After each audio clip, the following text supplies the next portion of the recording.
myself, Joseph, Cousin Sauce, Dr. Bob, the list goes on, guys. Wrong. I think they expected this to be a spoof ad. Representative Republican out of Texas. He highlighted Tuesday. He should be the speaker. Yeah. What the fuck? Oh, I could barely lift my right arm because I did so many.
No, this is not Michael Gardner, aka Savaged.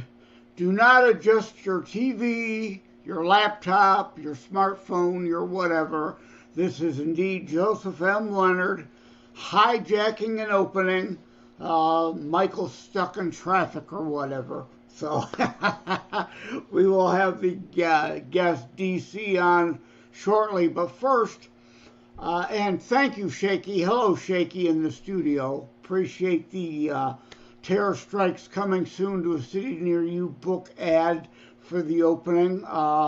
With everything that's happened over the last few days, obviously, that book means not more now than it has the last year and a half that I've been warning this shit's been coming. You haven't been paying attention. Anyway, it's not like terrorists turn their AK-47s into plowshares, but that's not what I wanted to rant about. First, hello, Jamie, if you're out there. Said I'd give you a shout out. Here's your shout out. But Jamie is what I want to. I was in a room with Jamie on Twitter Spaces X the other day with some independent truckers. Now, I want to be careful and cautious what I say here. I don't know, and I don't want to know a lot of details on things. And the reason I say that is not because I don't care. I do care. That's why I'm going to give this monologue about our independent truckers. They are first responders, every bit as much as fire, police, EMT, nurses, and doctors. If they weren't out there during the lockdowns, we wouldn't have had anything to get delivered by DoorDash and all those other services to our homes from the stores or restaurants that, were locked down also or only open limited hours. And the TP thing. Some people blame the independent truckers or truckers in general for shortages, supply chain issues. Truckers can only deliver goods that are available to be delivered. So your independent truckers in general are first responders, and they need our support. They need our help. Now, again, I don't know details.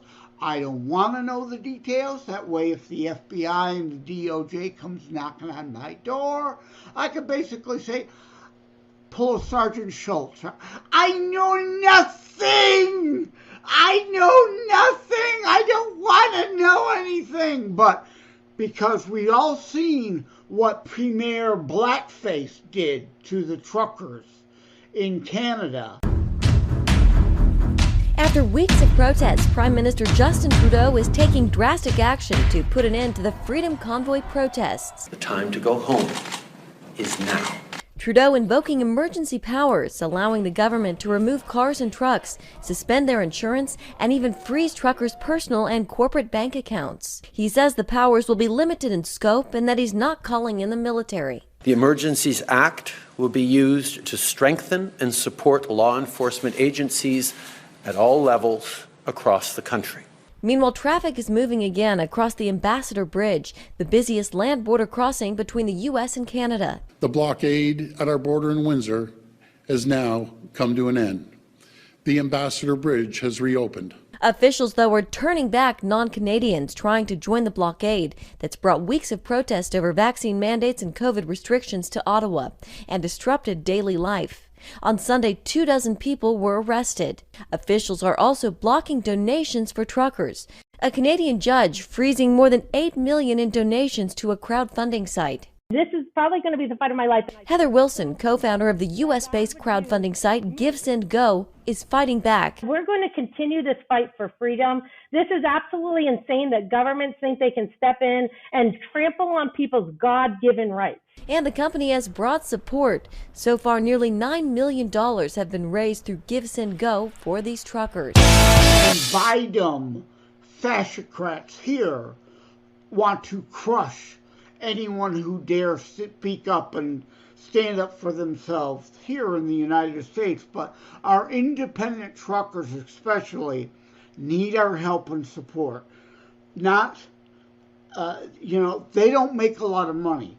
They have a lot of government meddling and restrictions and limitations on what they can do, how they can do it, when they can do it, where they can do it. So they have the boot heel of tyranny on their throats, always have, and barely get by.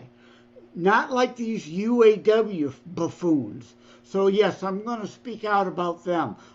J. Leonard Detroit is my handle on most social media platforms. I'm here in Detroit. Full disclosure, I am the son of a former GM worker. Rest in peace, Dad. Love you. Miss you much. Other disclosure, I used to work at an automotive supplier. I also worked at places where I was in a union. I've been involved in union negotiations from the union side of things. I've also been involved on the management side of things. So I know what I'm talking about here. I've seen it. I've been involved in it from all the different angles. And I'm sorry, Big Three workers out on strike. Your demands are pathetic and ridiculous. Our independent truckers are barely getting by. You are doing well. You make more money than all the other automotive manufacturer employees already, and you're demanding more. You already make more than the average person who can't afford to buy your cars because they don't make anywhere near what you make. So your demands are ridiculous. If you want to demand something, go talk to your union bosses. Your union bosses put you where you are now, stealing your dues. If you want to complain about Bidenflation and why you're demanding all this extra money now, don't talk to Ford, the Ford family, the Ford company, your supervisor at Ford. Go talk to your union bosses who stole your dues money and gave it to the Biden and the fascocrats administration to help get them elected, that has caused this Bidenflation and Biden recession. So if you want to complain to somebody, complain to your union, not your employer. I mentioned dues. You want an immediate pay increase? Go to your union bosses. Say, we demand our union dues be cut in half.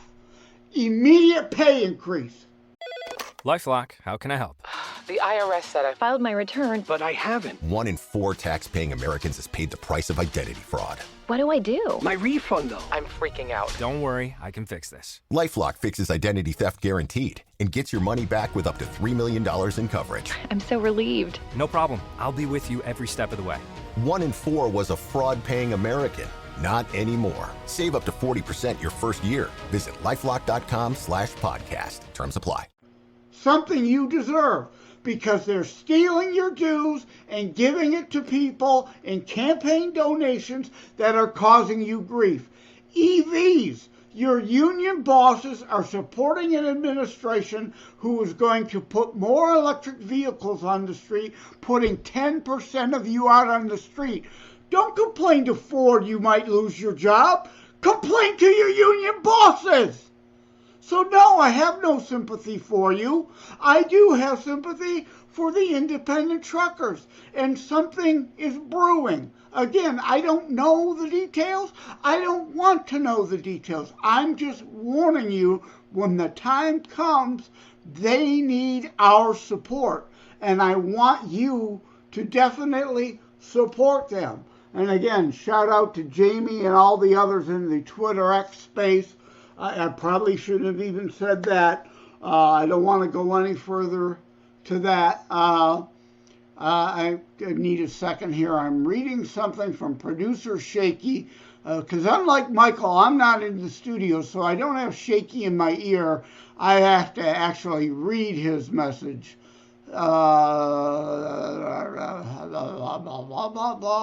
Okay, it looks like DC Glenn, the Geico Gecko guy, is looking like a no-show, sadly. And that's a shame. I was looking forward to talking to him. So I will stretch. I will drag this out. I will go on more.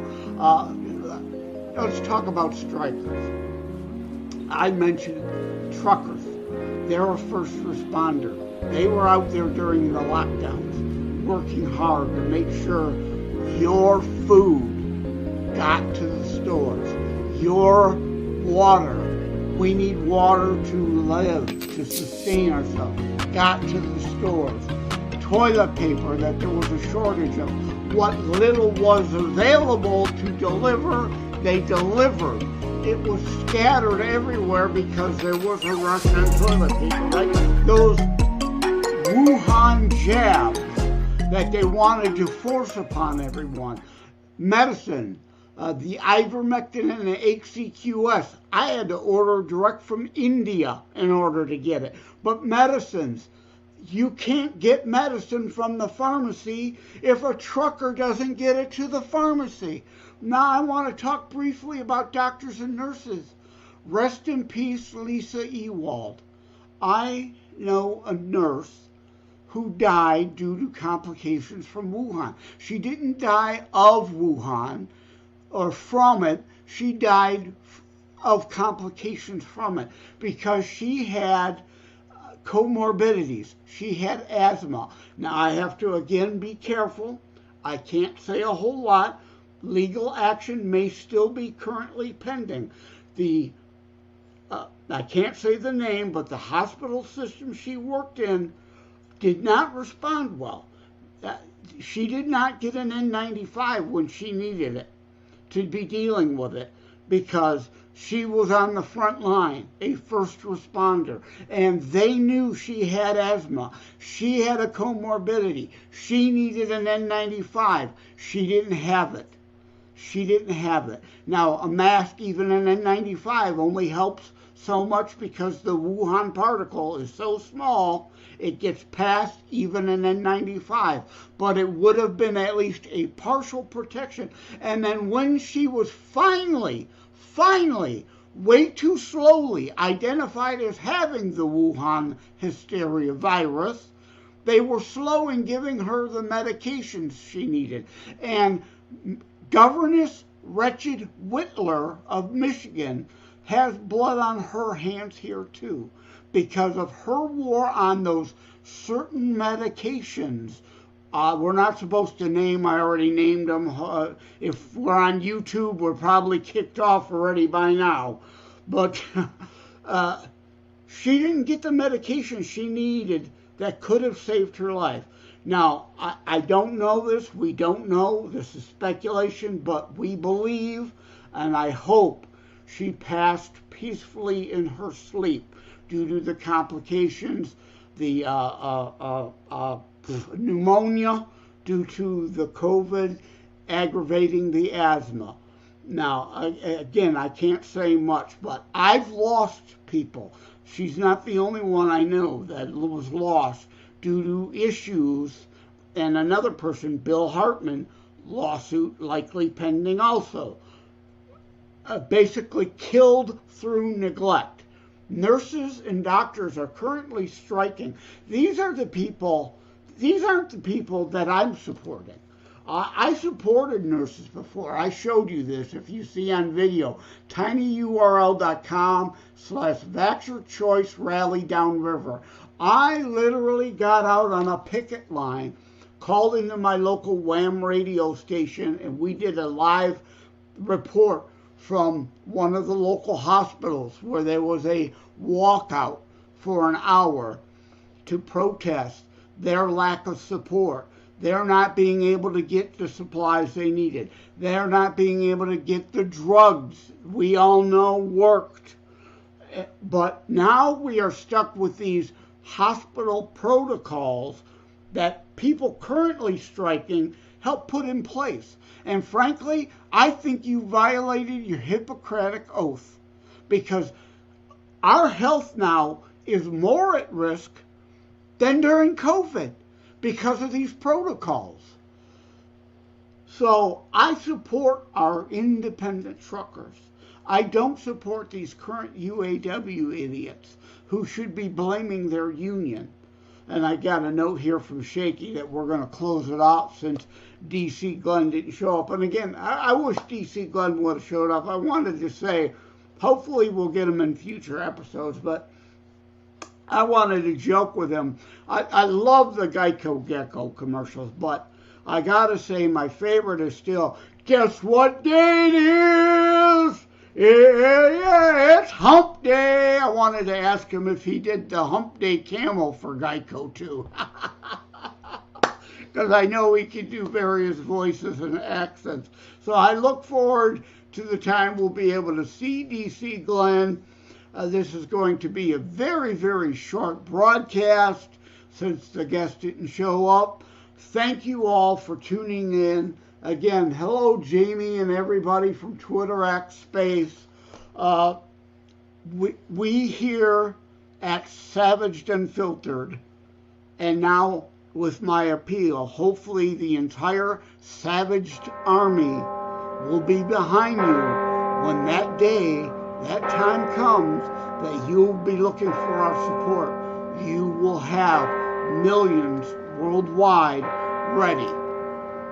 Okay? And with that, I think Shaky's telling me this is now going to turn into a savage cut. So hold on, wait a minute. I gotta grab my prop. Savage cut. At any rate, this is Carrot Top. No. This is Joseph M. Leonard, Joe the Joke Man Leonard, with his lame savage cut scissors prop, saying, take care, God bless, look forward to talking to you next time. Michael should be here in the studio, or who knows, maybe I'll hijack another episode. And please make sure you tune in Constitutionalist Politics, that I am indeed my own host of, holding my own there by myself. Usually I get to just be the sidekick and make smart-ass remarks at Michael. Normally my whiteboard says Michael sucks, right? Just loving jabs. But anyway, I had to hold the show. I could have gone longer, but Shaky's trying to kick me out. So take care, everybody. God bless. See you next time. Keep it savage, as Michael would say.